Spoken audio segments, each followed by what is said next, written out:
Hello et bienvenue dans cette nouvelle vidéo. Aujourd'hui, je vais te faire un tutoriel pour t'expliquer comment ajouter une extension que je trouve personnellement extrêmement utile et qui m'aide beaucoup sur Notion. Sur Notion, puisque j'utilise quasiment tous les jours, enfin je peux même pas dire quasiment, je l'utilise tous les jours. C'est un outil que je trouve très pratique pour ma boîte, pour plein d'autres choses, et c'est aussi là que je vais rédiger mes posts et ceux de mes clients. Et donc pour, la problématique qu'on a régulièrement, c'est que quand tu rédiges un post sur les réseaux sociaux, il y a un nombre de caractères maximum à ne pas dépasser. Et des fois, on ne sait pas trop où on en est, et cetera. Il n'y a pas de compteur directement dans Notion, on peut compter le nombre de mots, ce qui est déjà bien, mais ça compte pas le nombre de caractères. Et j'ai trouvé une petite extension qui est entièrement gratuite et qui permet de faire ça et d'ajouter ça dans Notion. Donc du coup, maintenant, tu as automatiquement sur toutes les pages un compteur de mots et de caractères. On va passer sur mon écran et je vais t'expliquer tout ça. Donc comme tu peux le voir à l'écran, ici je suis sur une page Notion d'un post que j'ai déjà publié sur mon compte Instagram. Si tu veux aller voir mon compte, il est dans la description. Justement, je voulais savoir combien de mots j'avais, etc. Et en fait, je ne sais pas si tu vois bien, mais en bas de l'écran ici, j'ai un compteur de mots qui va me dire justement combien il y a de mots et de caractères. Il va s'adapter automatiquement à ce que je sélectionne. Si je ne sélectionne rien, tu vois, il me dit il y a 339 mots sur toute la page et il y a 2011 caractères. Si je fais une sélection, par exemple là j'ai sélectionné un mot, il va me dire qu'il y a un mot et 9 caractères. Donc je trouve ça tellement pratique au quotidien et je vais te montrer justement comment l'ajouter en quelques clics.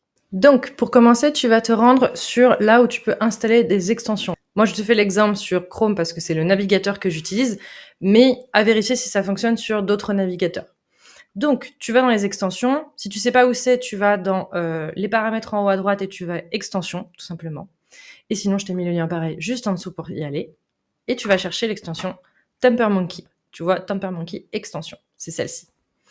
Donc ici, tu vas pouvoir cliquer d'abord sur Ajouter à Chrome et ça va automatiquement t'ouvrir une petite fenêtre qui te demande si tu es d'accord d'ajouter l'extension. Donc tu cliques sur Oui ou Ajouter l'extension. Et ensuite, tu vas avoir une pop-up qui te dit l'extension est ajoutée. Tu vois qu'à ce moment-là, justement, mon bouton a changé. Maintenant, c'est supprimé de Chrome. Donc ça veut dire que l'extension est déjà activée sur mon navigateur. Ensuite, on va aller sur une autre page. On se retrouve sur la page où tu as toutes tes extensions. Alors comme tu peux le voir, moi j'en ai quelques-unes.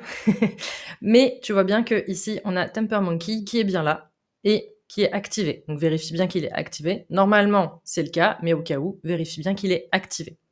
Ensuite, tu vas remonter tout en haut et tu vas aller cocher en haut à droite ici le mode développeur. C'est très important. Donc, tu vois, il faut qu'il soit en bleu. S'il n'est pas coché, l'extension ne fonctionnera pas. Donc, d'abord, tu installes l'extension, puis tu coches le mode développeur. Ensuite, il y a un lien sur lequel tu vas devoir aller cliquer. Je te l'ai mis pareil en description. Tu vas arriver sur cette page-là. Et tu vois, donc installer Tempermonkey.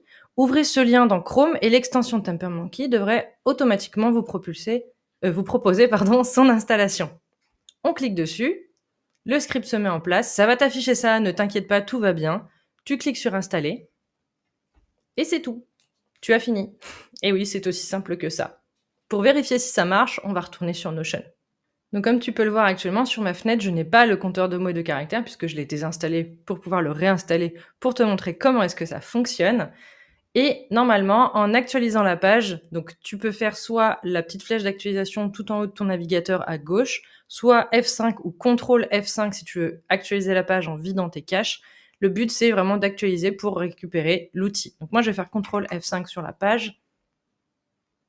Je vais attendre un petit peu. Et tu vois que, hop, ça y est, ça s'est affiché tout seul. 339 mots, 2011 caractères. Et pareil, si je prends une phrase, je suis à 18 mots et 83 caractères. J'espère que ce mini tutoriel t'aura aidé. Prends le temps de le faire étape par étape. N'hésite pas à faire pause, à revenir si c'est un petit peu compliqué. Tous les liens dont j'ai parlé sont juste en dessous dans la description. C'est très facile à installer comme tu as pu le voir. Je l'ai déjà fait moi sur mes 2 ordinateurs. Je l'ai fait avec 2 amis également qui l'ont fait sur leurs ordinateurs. On a testé que ce soit Mac, PC, ça fonctionne. Par contre, j'ai testé uniquement sur Chrome comme je te le disais. Sur le site que j'ai trouvé, ils expliquent que on peut normalement le faire également sur Firefox et sur Safari. Je n'ai pas testé puisque je n'ai pas ces navigateurs-là et je ne les utilise pas. Mais dans le lien qu'il y a juste en dessous, tu verras qu'il y a le tutoriel aussi pour Safari et pour Firefox. Encore merci d'avoir suivi ce tutoriel. Je te souhaite une très bonne fin de journée. Et puis surtout, n'hésite pas à mettre un petit j'aime sur la vidéo si elle t'a été utile et même à me dire en commentaire si tu as réussi facilement à l'installer. À plus!